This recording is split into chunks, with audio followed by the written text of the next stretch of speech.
بسم اللہ الرحمن الرحیم۔ ناظرین السلام علیکم ورحمۃ اللہ۔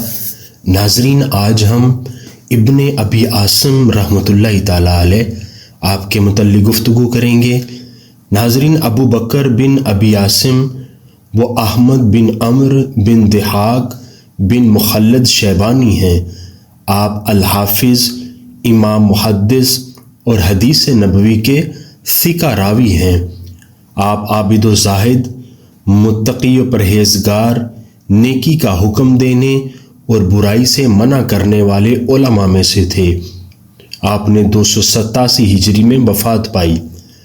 ابو عاصم نبیل کی ولادت 206 ہجری میں بصرہ میں ہوئی۔ آپ کا نام احمد بن عمرو بن ابو عاصم الضحاک ابن مخلد الشیبانی ابو بکر بن ابو عاصم اور لقب نبیل ہے۔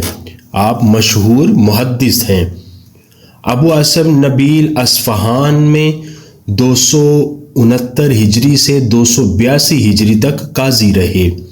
آپ کی سیرت مبارکہ میں ہے آپ کی ولادت 206 ہجری میں ہوئی، جیسا کہ ان کی بیٹی عتیقہ نے کہا، میرے والد شوال 206 میں پیدا ہوئے اور میں نے انہیں یہ کہتے سنا، میں نے 17 سال کی عمر تک حدیث نہیں لکھی، اور اس کی وجہ یہ ہے کہ میں اس وقت عبادت کرتا تھا جب مجھ سے ایک لڑکا اور ایک شخص نے حدیث کے بارے میں پوچھا، لیکن میں نے اسے اس وقت یاد نہیں کیا، تو اس نے مجھ سے کہا، ابن ابی عاصم، کیا تم حدیث کو حفظ نہیں کرتے؟ چنانچہ میں نے اپنے والد سے اجازت طلب کی تو انہوں نے مجھے اجازت دی تو میں چلا گیا۔ ابو عباس النساوی کہتے ہیں، ان کا نظریہ ظاہر کے مطابق بات کرنا تھا اور وہ قابل اعتماد، شریف اور پائیدار تھے۔ حافظ ابو نعیم کہتے ہیں، وہ فقیہ تھے، عقیدہ میں فقیہ تھے۔ وہ اصفہان کے قاضی بنے اور ربیع الاخر کے 5 دن بعد سنت 287 ہجری میں وفات پائی۔ ان کے بیٹے الحکم بن احمد نے ان کی نماز جنازہ پڑھائی اور انہیں دست آباد قبرستان میں سپرد خاک کیا گیا۔ ناظرین، روایت حدیث کے حوالے سے انہوں نے اپنے والد، اپنے دادا اور اپنے نانا حافظ موسیٰ بن اسماعیل تبوسکی سے سنا، اور ان کا خاندان سب سے ممتاز علماء میں سے ایک تھا، اور انہوں نے زنج کے جھگڑے پر بہت سی کتابیں لکھیں اور اپنی یادداشت سے بہت سی باتیں بیان کرنے کے لیے واپس آ گئے۔ اس حدیث کو علماء کی ایک بڑی تعداد نے روایت کیا ہے، جس میں ابو ولید طیالسی، ابو بکر بن ابی شیبہ، محمد بن کثیر، ہشام بن عمار، ابو حاتم رازی، امام بخاری اور خوتی شامل ہیں۔